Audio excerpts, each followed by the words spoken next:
ચૈત્ર માસની શરૂઆત સાથે જ રામનવમીના તહેવારની ઉજવણીની તૈયારીઓ શરૂ થઈ ગઈ છે।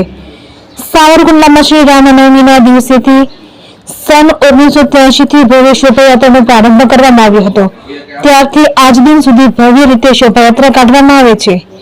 આ વર્ષે રામનવમીનો તહેવાર ભવ્ય રીતે ઉજવવા માટે શ્રી રામ જન્મોત્સવ સમિતિ દ્વારા તડામાર તૈયારીઓ શરૂ કરવામાં આવી છે।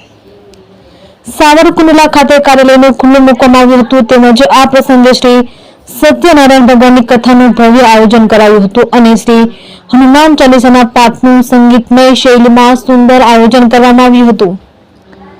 સાવરકુંડલા તાલુકા અને શહેરના સનાતની ભાઈઓ બહેનો શહેરીજનોને વિવિધ મંડળના સભ્યો ઉપસ્થિત રહ્યા હતા।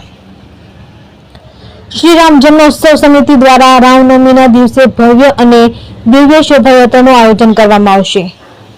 સાવરકુંડલાના તમામ સમાજ સંસ્થાઓ અને મંડળો દ્વારા શોભાયાત્રા રૂટ પર શરબત, છાશ, લસ્સી તેમજ પાણી અને અન્ય સામગ્રીના સ્ટોલ ઉભા કરવામાં આવશે। સાથે સુશોભિત ટ્રેક્ટર, વિવિધ ઢોલ, નગારા અને શંખનાદ સાથે સંગીતમય ભજન મંડળીઓ, કલાકારો અને તેમની કલાઓ પ્રદર્શિત કરવામાં આવશે અને દેશી અખાડાના ઝાંકીના દર્શન પણ થશે તેમજ શોભાયાત્રાના રૂટ પર વિવિધ મંડળો દ્વારા ધાર્મિક કાર્યક્રમોનું પણ આયોજન કરવામાં આવશે।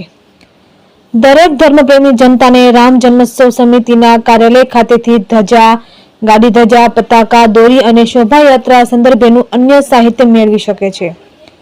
શ્રી રામ જન્મોત્સવ સમિતિ દ્વારા તમામ ધર્મપ્રેમી લોકોને આ કાર્યક્રમમાં ઉપસ્થિત રહેવા માટે હાર્દિક નિમંત્રણ પાઠવવામાં આવે છે। રિપોર્ટર યોગેશ ઉનડગટ, સાવરકુંડલા।